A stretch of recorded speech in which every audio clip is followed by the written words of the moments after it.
Waalaikumsalam.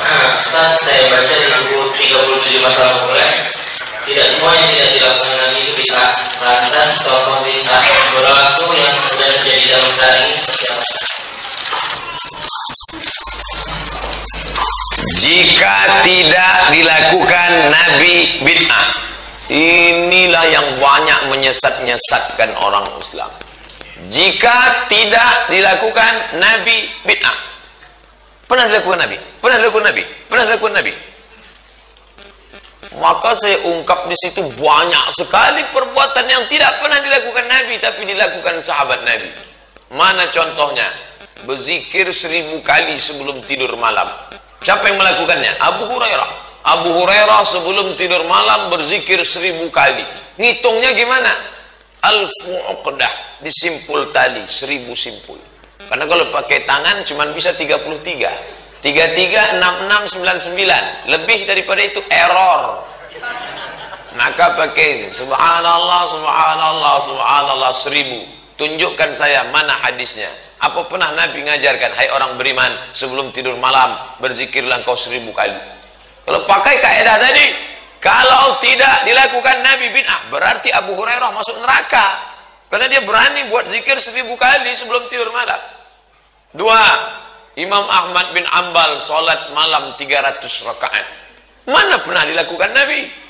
Kalau itu dipakai kaidah, Imam Ahmad masuk neraka. 3. Imam Ibnu Taimiyah. Ibnu Taimiyah selesai sholat subuh menghadap ke langit membaca Al-Fatihah sampai terbit matahari sebelum sholat sunat Isra. Mana pernah dilakukan Nabi? Hai orang beriman, selesai sholat subuh menghadaplah ke langit, baca Al-Fatihah. Menghadap ke langit, di tempat saya nampak awan, di sini menghadap ke langit nampak ibu-ibu. Mana pernah? Oleh sebab itu tidak semua mesti disyaratkan dilakukan Nabi.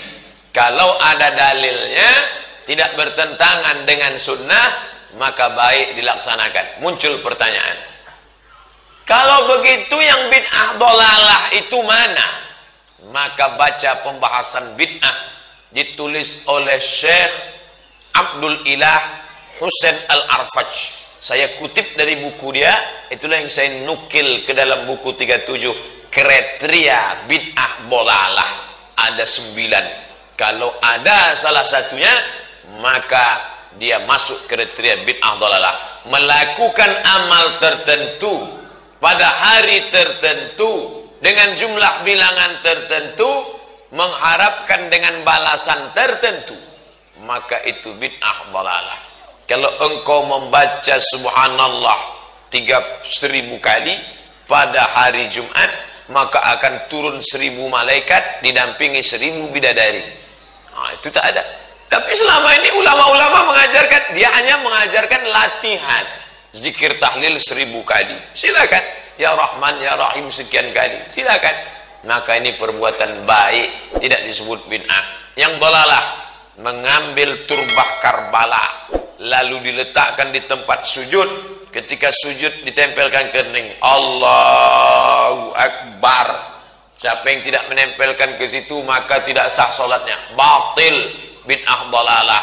Wa kullu bid'atin dalalah. Kata Imam Nawawi, maknanya kebanyakan bid'ah itu dalalah, tapi tidak semua bid'ah itu dalalah. Maka Imam Syafi'i membagi 2. Kalau dia bertentangan dengan Quran dan Sunnah, dalalah. Tapi kalau dia masih sejalan dengan Quran dan Sunnah, maka dia sebut dengan bid'atun hasanah, atau bid'atu huda, atau bid'ah mahmudah. Tapi kalau dia bertentangan, bid'atu dalal, atau disebut dengan bid'atun mazmumah, atau disebut dengan bid'atun mustaqbahah. Itu yang membagi itu siapa? Imam Syafi'i, yang hafalan hadisnya tak terhitung di kepala. Imam Syafi'i yang alim, bergelar Nasirus Sunnah. Imam Syafi'i yang kepalanya isinya hadis. Tiba-tiba ada ustadz yang mengatakan bid'ah tidak bisa dibagi, tapi dia ngajar tidak pernah berdasarkan kepala. Al ilmu fil laptop. Hilang laptop, hilang ilmu. Ustadz ikut yang mana? Ikut Imam Syafi'i atau ikut ilmu fil laptop? Saya ikut Imam Syafi'i. Bapak Ibu mau ikut laptop ya silakanlah. Wallahu a'lam bishawab. Assalamualaikum warahmatullahi wabarakatuh. Waalaikumsalam. Saya menanyakan tentang masa ini tentang puasa. Yang anak-anak saya membaca ada baca puasa kodok untuk puasa Ramadan, baca kodok untuk puasa, baca kodok puasa,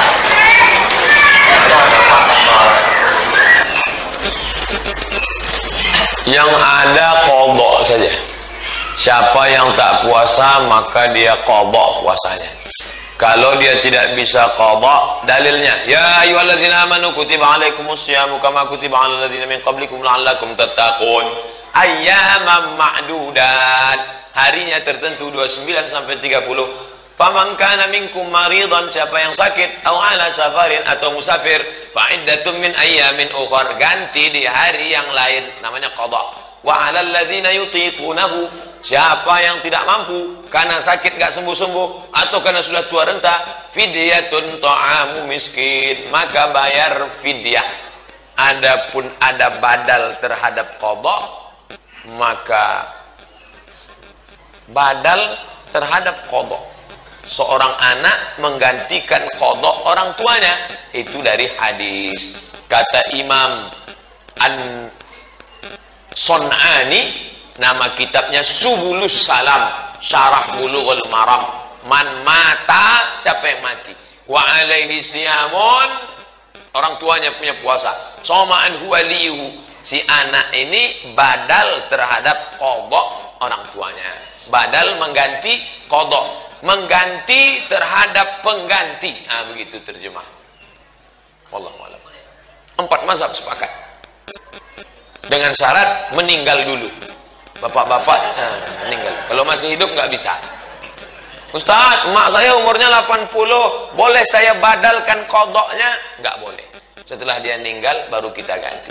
Setelah buka catatan lemarinya semua dapat, aku tinggal puasa 20 hari. Telepon kakak, bang, kak, besok datang ya, ini ada yang mau kita bagi-bagi nih. Mantap nih. Berapa jatah saya? 5 gram apa 5 kapling, rupanya 5 hari. Badal qadha, menggantikan ganti orang tua karena dia sudah meninggal dunia. Wallahu a'lam.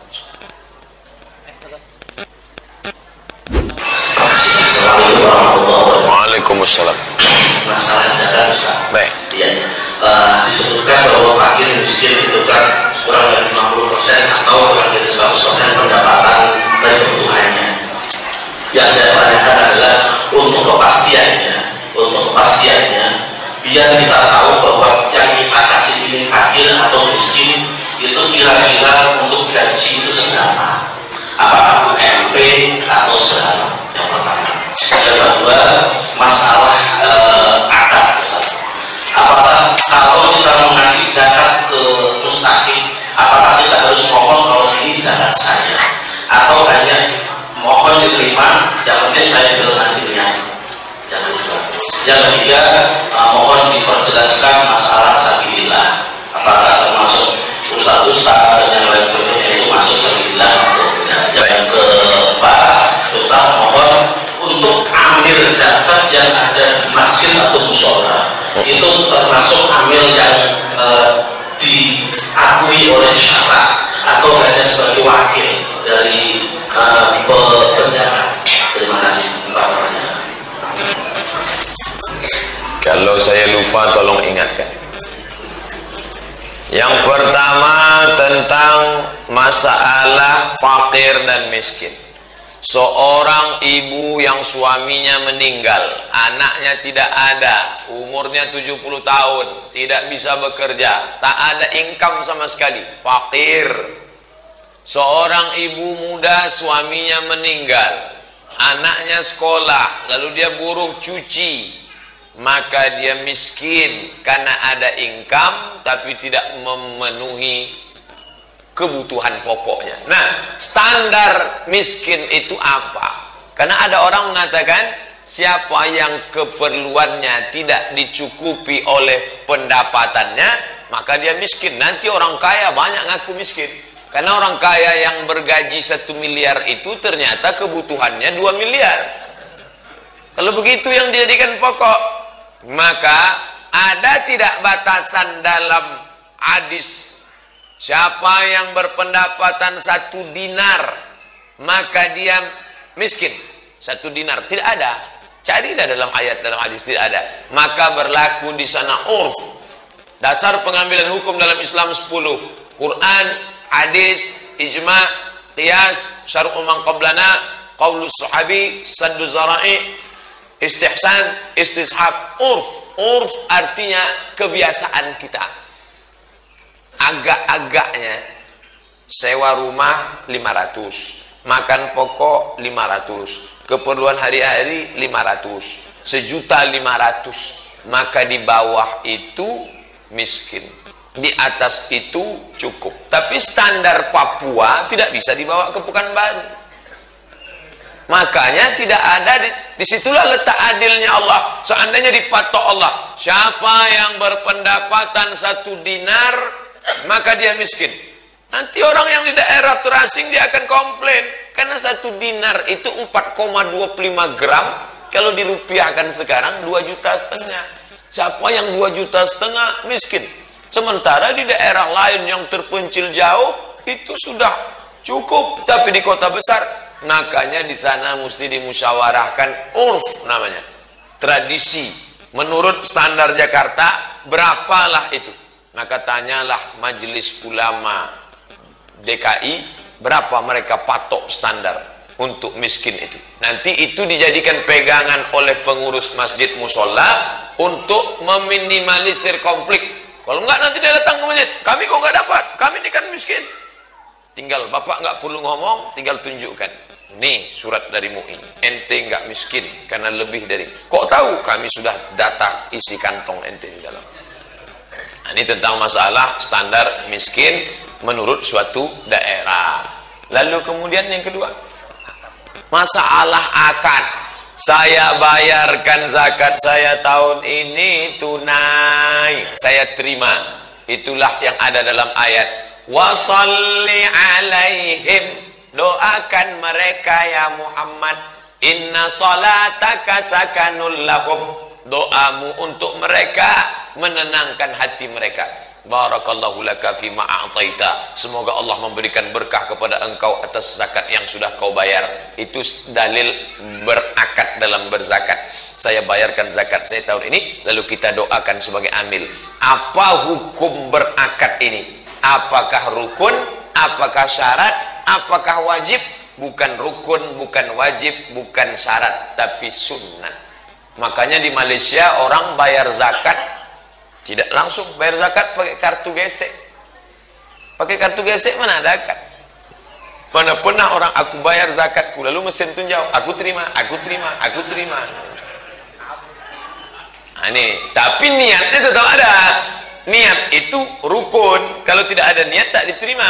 Aku berniat bayar zakat. Maka kalau dia lafazkan, baik, saya bayarkan zakat saya tahun ini. Barakallahu laka fima a'taika ila akhirih, maka baik. Tapi andai tidak, maka tetap sah. Kalau cerita sah tak sah, sah. Tapi kalau afdal tak afdal, afdal pakai akad. Yang ketiga, innama shadaqatu lil fuqara wal masakin wal amilina 'alaiha wal mu'allafati qulubuhum wa fir riqab wal gharimin wa fi sabilillah. Sepakat 4 mazhab, Hanafi, Maliki, Syafi'i, Hambali, bahwa fisabilillah hanya perang saja. Beli tombak, beli panah, beli baju besi, beli tank, beli rudal skat, boleh. Adapun untuk yang lain tidak boleh. Sepakat 4 mazhab. Lalu kenapa sekarang ada Basnas yang memberi itu untuk beasiswa ke Mesir, untuk imam masjid? Itu dari mana? Itu ijtihad Imam Fakhruddin Ar-Razi dalam tafsir Al-Kabir, namanya Mafatihul Ghaib, dikutip oleh Syekh Atiyah Saqar dalam Fatwa Al-Azhar. Kata Syekh Fakhruddin Ar-Razi, subulullahi katsiratun, semua jalan-jalan mengagungkan agama Allah maka layak disebut fisabilillah. Guru mengaji fisabilillah, karena kalau dia nggak ngajar, anak-anak jahil nggak paham Quran. Imam fisabilillah, karena imam kalau nggak ada maka sholat dipending. Andai ada masjid, ada kampung, dari kampung ke masjid ada sungai, longsor tanah, maka membangun jembatan itu pun boleh diambil dari fisabilillah. Itu menurut pendapat Fakhruddin Ar-Razi. Nanti kalau ada ustadz yang ceramah, tidak ada fisabilillah selain perang, Bapak Ibu sudah tahu, oh ini yang disebut Ustadz Somad kemarin, dia berpegang pada 4 saja. Sedangkan kalau ada yang mengatakan mana jalan-jalan mengagungkan agama Allah boleh pakai dari fisabilillah, dia ambil dari pendapat Imam Fakhruddin Ar-Razi dalam tafsir Al-Kabir Mafatihul Ghaib yang dikutip oleh Imam Syekh Atiyah Saqar dalam kitab Fatawa Al-Azhar. Pertanyaan yang keempat, apakah amil zakat yang di musola Al-Amin itu memang amil atau wakil amil? Amil diangkat oleh Nabi langsung, ditugaskan untuk mengutip zakat. Khudh, ambil. Ayatnya untuk Nabi Muhammad, khudh, ambil zakat. Maka Nabi mengangkat amil, namanya Mu'az bin Jabal. Mu'az, ente saya angkat jadi amil, pergi ke Yaman, ambil zakat sana. Nah sekarang bapak duduk di sini, yang amil di sini mana? Saya amil. Yang ngangkat bapak siapa? Iya juga ya, siapa yang ngangkat saya? Mestinya ada khalifah mengangkat amil. Saya angkat kamu sebagai amil. Khalifah kita di negara ini siapa? Presiden. Makanya dibentuklah di provinsi itu ada namanya Basnas, Badan Amil Zakat Nasional. Lalu kemudian Basnas tidak bisa mengurus karena terlalu banyak. Satu provinsi Basnas cuma 5 orang digaji, dan PNS nggak boleh. Saya dulu anggota Basnas 5 tahun, untuk periode kedua nggak boleh karena saya PNS, yang boleh hanya non PNS. Lalu kemudian Basnas ini mempunyai wakil-wakilnya. Jadi ini adalah wakil dari Badan Amil Zakat, maka dialah yang membagi itu, yang sekarang istilahnya namanya UPZ, Unit Pengumpulan Zakat. Mestinya kalau mau tertib zakat ini satu pintu. Baitullah tempat sholat, Baitul Mal tempat tujuh. Zakat, wakaf, infak, sedekah, wasiat, hibah, ghanimah. Semua harta kumpul satu pintu. Ada datanya. Berapa fakir DKI, berapa miskin DKI, berapa yang dulu mantan fakir sekarang naik jadi miskin, berapa mantan miskin jadi orang kaya, dan berapa pula orang kaya yang jatuh miskin. Sehingga tidak terjadi Islam agama memanjakan orang. Apa itu agama Islam? Rebut-rebutan 2000 injak-injak. Itu kan gara-gara tak pakai amil. Coba kalau profesional seperti Malaysia. Ustadz muji-muji Malaysia. Saya bukan muji, saya cerita data. Saya kuliah di Mesir, anak Malaysia dapat uang dari Badan Amil Zakat kerajaannya 6.000 ringgit, 18 juta setahun. Bayangkan, ada rumah dibangun, kerajaan Kedah, kerajaan Selangor, kerajaan Perak. Dari mana? Zakat. Oleh sebab itu zakat kita potensinya luar biasa. Riau perolehan zakatnya satu kabupaten 10 miliar tahun 2016. Kabupaten Siak namanya.